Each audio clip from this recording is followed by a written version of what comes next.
Hey guys, it's Jenny. Welcome back to the Crafting Bookworm. We're going to play with some fabric today. Okay,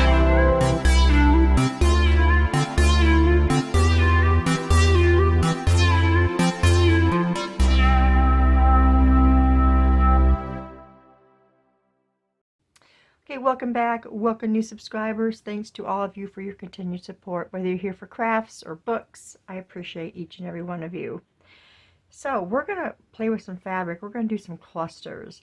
Now, this is one of the reasons why I love fabric so much, because we can make clusters. So I've got some clusters here that I had made, and this is aimed more towards those people who don't have a sewing machine, or you have one but you don't want to use it, or it's broken like mine is. And so this is a way that you can have fabric clusters without having to have a sewing machine. I love them so much, and since my sewing machine is broken, I still thought that I would make them. And the only thing you have to make sure you have is a button, and that's the only thing you have to stitch. 3 stitches, there you go, and it's done.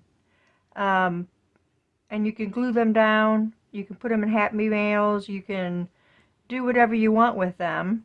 I have another one over here on my Summer Fun journal. Look at how cute that one is with all the colors to match the Summer Fun flip-flop. So yeah.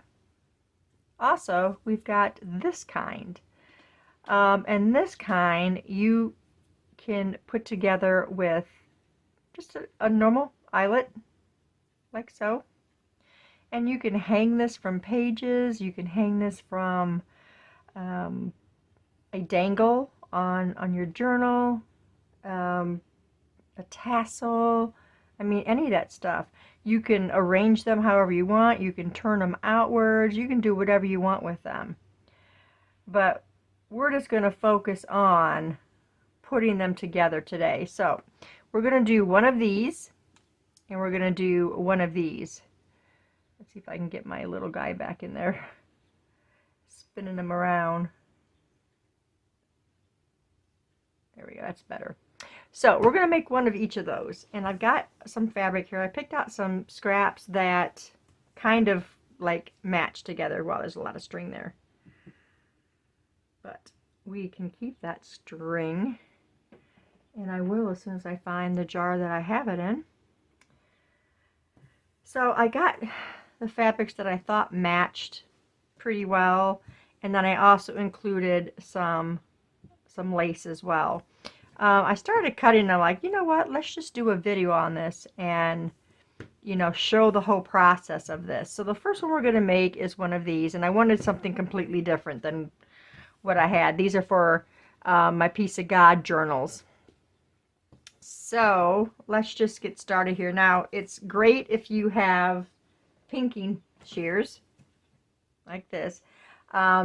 The other ones aren't going to work, like those little plastic ones you find in the container. Like I have a whole thing of them. They're just not sharp enough to cut your fabric. You don't have to have pinking shears. You can just tear your fabric and have it all frayed if you want to do that. But we are going to use the pinking shears. So we're going to make this little one first, these little ones right here. Okay, and then you got to make sure you have some buttons, and I have this whole big jar. Now this red one right here came in a Happy Mail from Carrie over at the Paper Monkey. I need to get some different colored buttons because the ones that I've got are massive. These are never going to work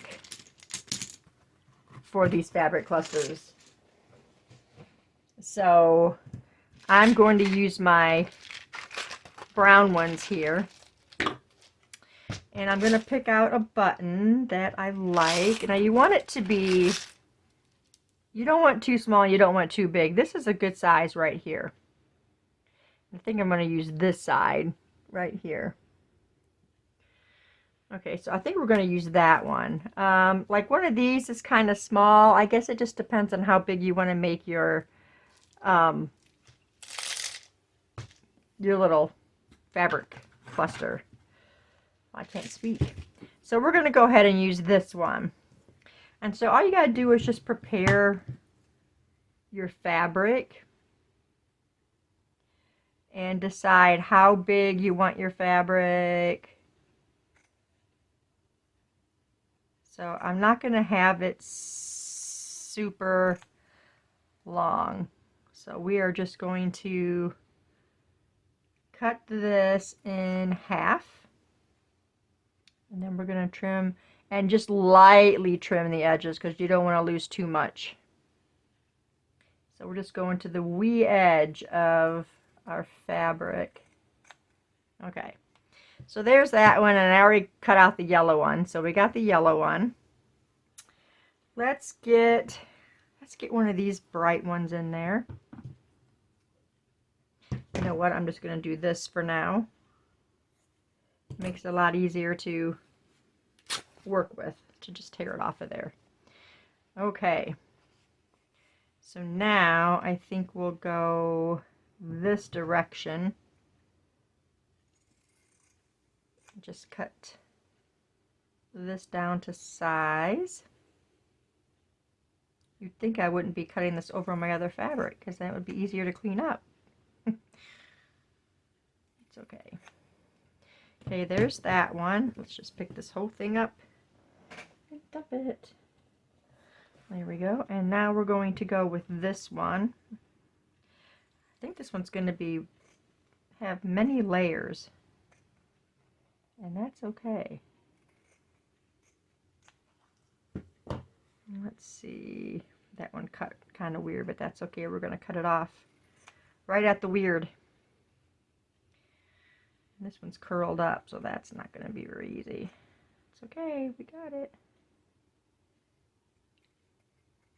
And keep in mind also that your pinking shears, I don't know if you're supposed to oil them but mine are really tight. So I don't know if that's a good thing or if it's not a good thing. Okay, so I want a piece of this in there, I think. Just to give us some variety, and we're going to just cut right there and just rip. And then I'm going to take my pinking shears and go right there. As closest to even as possible. This one's a little longer, so we're going to cut a little more off of that one.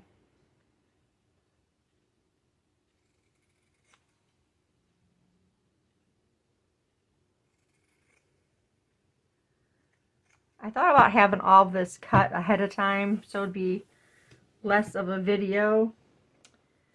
But I thought, let's show the whole process. And now we're going to put a piece of lace on here too, I think. And we're just going to cut this right along there. And lace does not do well with pinking shears. You guys probably can figure that out. So, okay.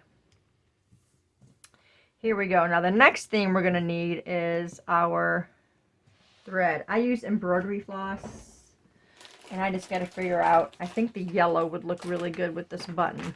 So let's grab a yellow out of here. Do I have an open yellow? I do have an open yellow right here. Okay. There is an open yellow. And we don't need a really big piece. Let's get a needle.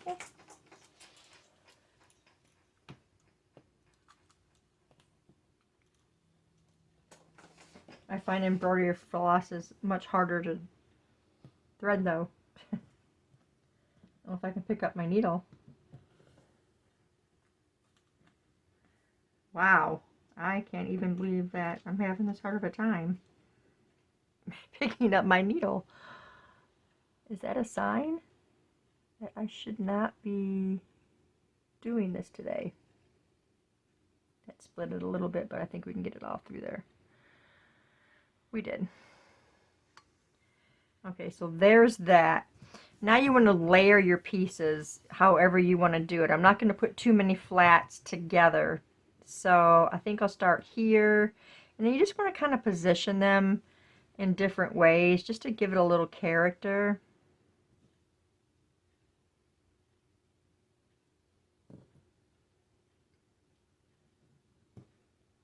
And then I think we'll put the lace on the top, just like that. Now, if you want to, you can put a dab of glue in between each of your layers so they're not moving on you. But what I usually do is, I think we're going to go with the dark side. I usually put the glue on the button so the button's not moving. So we're just going to put a dab at the top of the button and a dab at the bottom of the button. And then we can just have that set on there. And try and get it as close to middle as possible. And it just helps to have it not moving around when you're trying to stitch it into your fabric. Now carefully pick up your fabric. And we are going to start stitching. And you just kind of have to aim to where your button is, the hole is at. No, don't tell me these holes are that small. You're going to leave a little tail here because you're going to tie. We're going to go through the other one.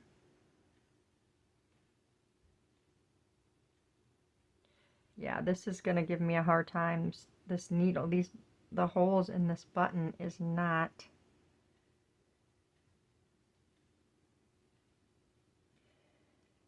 This is when I wish I had a. Okay, you guys, this is not going to work.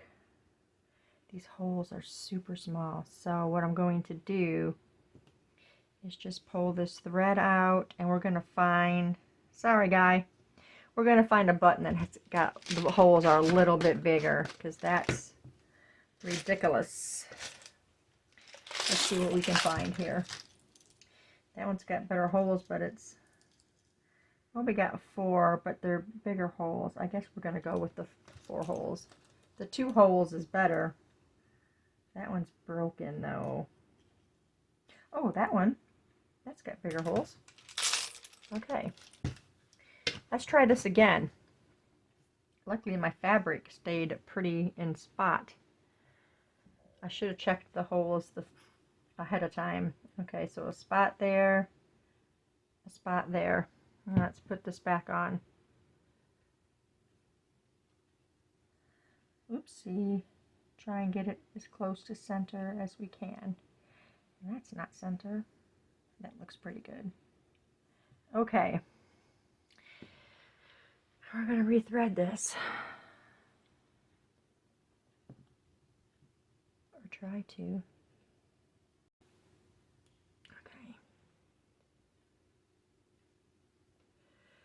Okay, let's try this again. Okay. Okay. Oh, come on now.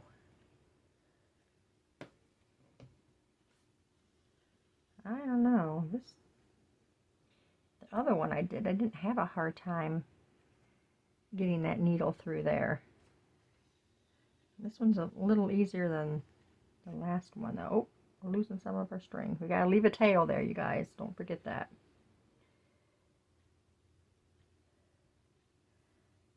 Now I want to get back in here. Oh. I usually like to go 3 revolutions through just to make sure we got a good hold on our fabric. One more time. Let's hope it's easy. Let's push down again. We're getting our thread tied up in there. Okay, and one more.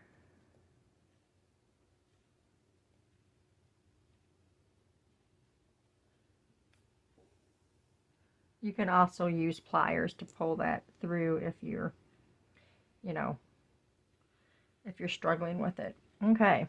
Let's take our needle out of there. And now we are going to, and you just get a nice straight stitch right there. I hope I was in frame, you guys. Ugh. When I start concentrating, I just kind of bring it closer to me, and I always have to remind myself, stay in the frame.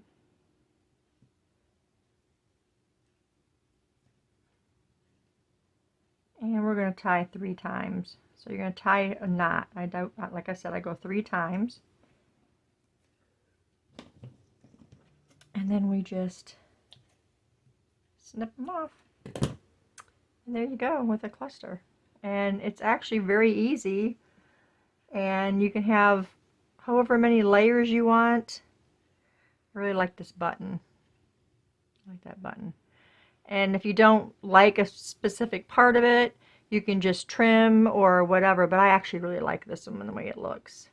Because, you know, sometimes your pieces don't get exactly layered up. But I like when it sticks out more one side. Which is, you know, why we turn our fabrics. Okay, so there's that. I think I'm going to have my daughter come and mass make those with me this weekend, maybe. Our Saturday's pretty busy, though.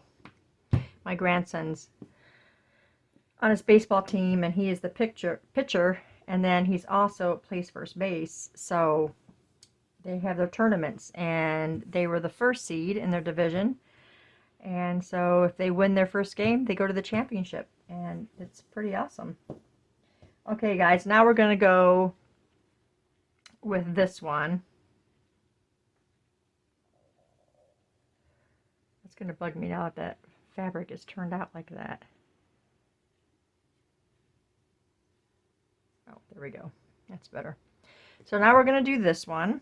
So we got this piece, and we are going to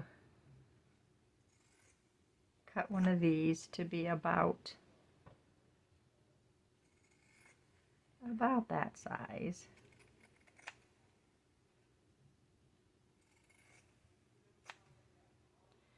And then we're going to go a little skinnier on this part than what we had. Okay, so you can have these all different sizes if you want parts to stick out from other parts, which gives it more character if you do that. So now we're going to, we'll cut up this side. Do you want that one fatter, or let's go skinnier?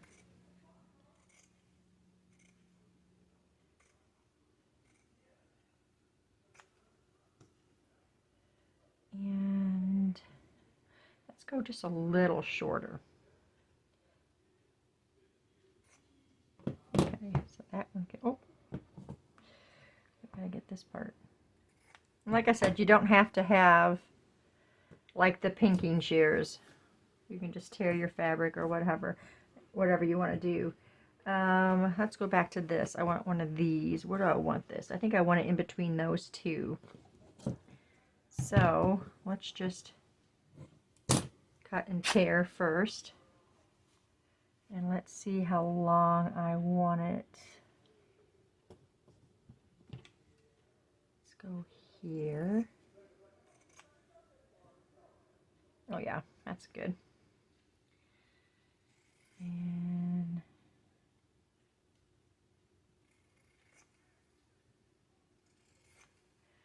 how fat? Skinnier than the top one.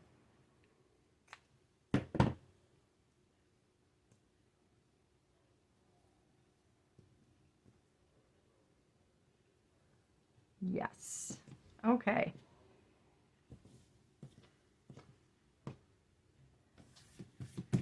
Okay, so what you want to do with this is get them arranged how you want them to be arranged.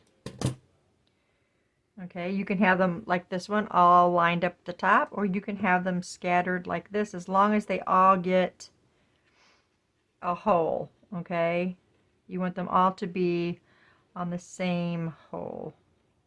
So I think that'll work. Okay, and what I used was my crocodile. Now you can use an awl, or I don't think a regular paper punch will do it, but the crocodile, you know what, this one is longer than I want it to be. Hold on a second. I want to trim that down a little bit. That's better. Okay, so the crocodile will punch through. Now you can do the 1/4 inch or the 3/16, whatever, or the 8, or is it an 1/8 inch? What is that one for that? Yeah, the 1/8. You can do the 1/8 of the 3/16. I'm doing the 3/16. I just like it to be larger, easier to get, you know, like whatever you want to hang it on. If you want to hang it by something, I just feel like the 3/16 is better. So we're going to get those all in there as even as possible and just punch. Okay. And then you might have to take your scissors to just cut away that extra fabric, but that's not a big deal. You just do that. And then keep them together. And we are going to get an eyelet. I think I'm going to just go with a gold one. It's bright and shiny, so. Now, if you have to, you can take these off one at a time. But I always try to get it all at one time. And just like that, they all went in. Now, this one is really important to have your washer. I mean, you can try it without it, but I think the fabric really needs to have the washer. I use the washer every time I use eyelets. That's just what I do now. Make sure that washer is on there. We don't want to lose it. And then we're just going to stick it on there and squeeze. Oops. And it came out. I thought it did, and now that smashed that part. Okay, let's do that again. It was moving around on me, and it's not quite as tight of a fit as it is when you're on cardstock or something. Get my eyelet. Let's try this again.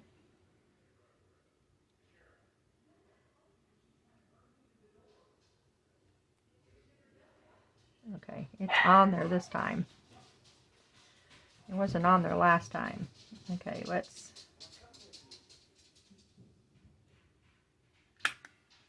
Did I get it that time? I did. Okay, there we go. And there's our eyelet on, and it smashes really, really good. And now you can use this as a dangle. Sorry about my dogs, you guys are going outside. You can use this as a dangle. You know, you can hang it on a chain and hang it, you know, as a tassel. I mean, you can do so much with these. So we got 2 different sizes here. We got really long ones. You can also just, you know, attach these right to your pages. I can't remember who I saw. Somebody was talking about doing these as using them as dangles. And I can't for the life of me remember. Was it Stacy? Over at Stacy's Crafty Jam? I don't remember. But yeah, that's my interpretation of it. Making them as little dangles. I think it was Stacy over at Stacy's Crafty Jam. So I'm going to link to her channel for you guys down below if you haven't visited her. She has great videos, great content. She does great tutorials and everything. I love watching her channel. So that's what we did today, you guys. And look at how cute they are. Clusters like this, and then little dangles to hang from pages, or, you know, you could actually even sew a button on here as well and just attach it to a page. You know, you wouldn't have to do it. But this is for those people who, you know, don't use a sewing machine. This is an easy alternative to making some beautiful fabric clusters, because I love clusters. I love fabric and don't have my sewing machine. So this was an easy way to make these fabric clusters, and you can use them on all of your projects.